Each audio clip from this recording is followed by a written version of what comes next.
Hi everyone, I'm Christina and I am a zero waste wannabe. Today we're going to talk about grocery shopping. When you are trying to go zero waste, changing the way that you grocery shop just a little bit can really eliminate a lot of your waste. It's actually kind of amazing how much waste we create just from grocery shopping. So I have a lot of tips for you, so we're actually going to divide this video into two segments. Today's is going to be prepping for your grocery trip, and then next week is going to be what to do when you're actually at the grocery store. So the first tip that I have for you is to go on a scouting trip. When I first decided that I wanted to go zero waste, I didn't know what options were really available to me for grocery shopping. So I did a little research and I found a couple places that I wanted to check out. And I just went on like a Saturday afternoon. You can go after work, whenever you can find time. And I just went and I looked at what options were available to me. What stores had bulk bins where I could buy foods without packaging. What stores had a butcher shop where I could potentially buy meat without packaging. Just seeing what options were available to me and what options were available at each place. Your options may differ from place to place. So I know that we're all really busy, but I think this was one of the easiest ways that I was able to help myself and set myself up for success when I finally went on my first zero waste grocery shopping trip. Second tip, make a menu and then make a list from that menu. So every week I go through cookbooks that I have, I go through Pinterest, I go through recipes from my mom, and I just find what foods I want to make that week. And I put them on a menu for what I want to make every day, and then I figure out what foods I need to buy at the grocery store in order to make those items. I try to start with food that I can make based on what's already in my refrigerator, so then that way I can even further cut down on food waste by using the items that I already have available to me.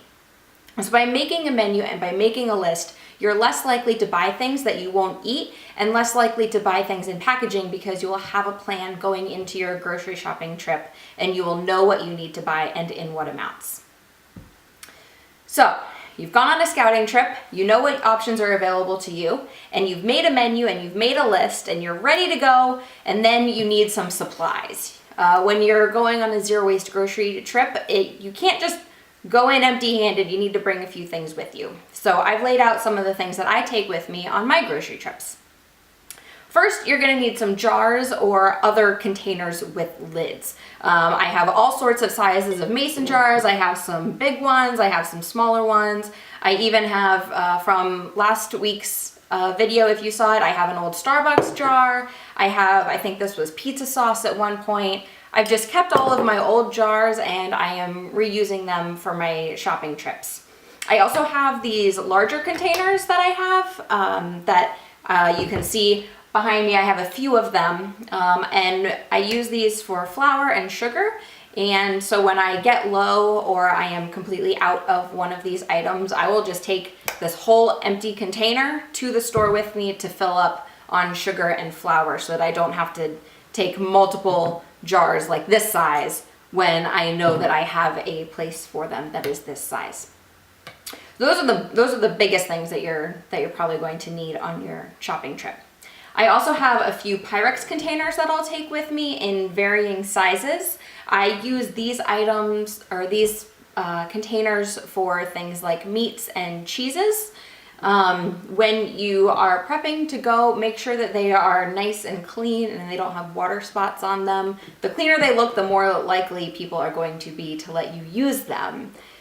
So varying sizes, I usually just choose whichever ones I need based on what I'm planning on buying that day from my list. I also have some produce bags that I made. I also mentioned these in my video last week. I made these myself. I just had some fabric laying around. I have a sewing machine. They really didn't take me very long at all. There's patterns all over the internet, but really you can use anything. You can buy mesh produce bags you can buy them from Etsy, you can buy them on Amazon, you can buy them in a lot of grocery stores. There's a lot of options available to you. You can also just reuse some bags that you might have that are already this size. I think I have tamales bag. I don't even know what tamales are, but I have a bag. And they're like this size. It's perfect for buying produce or other dry bulk items. And then finally, you're just gonna need a regular old shopping bag that you probably already have laying around your house. I don't think I've ever actually bought a shopping bag. They somehow just accumulate, and I'm sure that a lot of you are also in that same boat. People just love to give shopping bags. So you'll probably need a couple of these. You'll probably need one just to carry some of the supplies that you have, but I'm sure that most of you have these things laying around. Now, I will say that before you go out and buy a whole bunch of new stuff, I would recommend shopping your own house first. You never know what you may have lying around that you can use for these grocery shopping trips. As a zero waster, we want to make sure that we are not adding to the waste stream. So by buying new products, even if we're going to be using them for sustainable purposes, if we can find these things already around our own home, then that's a lot better for the environment as a whole. If you don't have these things already, I would check out secondhand stores first. Mason jars you can get super cheap, or ask your friends or your family. My mom has a huge stash of mason jars, so that's where I got most of mine. I just called her up one day and I told her what I wanted to do, and she was like, "Here, have a whole bunch of mason jars." And so now I have a whole bunch of them. So definitely shop around first before you go out and buy new supplies. And then finally, you're going to need to tare some of these containers. So the tare weight is simply the weight of an empty container. So when you have a jar, you will want to know how much this jar weighs with the lid on it. And then when you go to fill up your jars at the grocery store and check out, the cashier is going to ask you what the tare weight of that jar is. And it's simply the weight of the empty jar, so that when they weigh your full jar, they can subtract that amount and they will know how much of the product you are buying, so that you're not actually paying for the weight of your jar. So if you have a scale at home, then you can pretty easily just put these items on a scale, weigh them, and then write down the weight either with a Sharpie on the lid of the jar or on a note on your phone, or however you want to make note of that. But you will need that number when you go to the grocery store. If you don't have a scale at home, I do not. I just take my jars to the grocery store and I use the produce scales that are hanging in all the various departments, and I weigh them that way. Most of my jars have the weights listed on the lids so that I don't have to weigh them every time.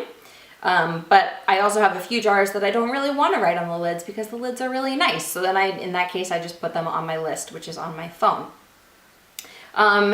You can do that with your produce bags as well. My produce bags are so light that I usually don't worry about it. I usually only do it for my jars and for my Pyrex containers. But once you have all of those things done, those few simple things, then you're ready to go on your grocery shopping trip. So remember, go on a scouting trip if you can, find out what options are available to you and where. Make a menu and make a list from that menu so that you know exactly what you're going to be buying today when you go grocery shopping. Gather your supplies. I would do this after you've made your list, then you know exactly what you need to buy and you only take the supplies that you need to buy those items. And then finally, tare your containers. You can either do that before you go or once you get to the grocery store. So, hope that this was helpful. And I encourage you to, again, shop your own home before you go out and buy new things. And gather these items, make a list, and we will be back next week to talk about how exactly to go about buying items now that you have all of your prep work done. So if you want to see that video, if you want to get notified when that video gets posted, click that red subscribe button below and you will get notifications. And if you have any questions about specific items and how to buy specific items zero waste, please leave a comment below and I will be sure to answer them in a future video. See you next week, guys.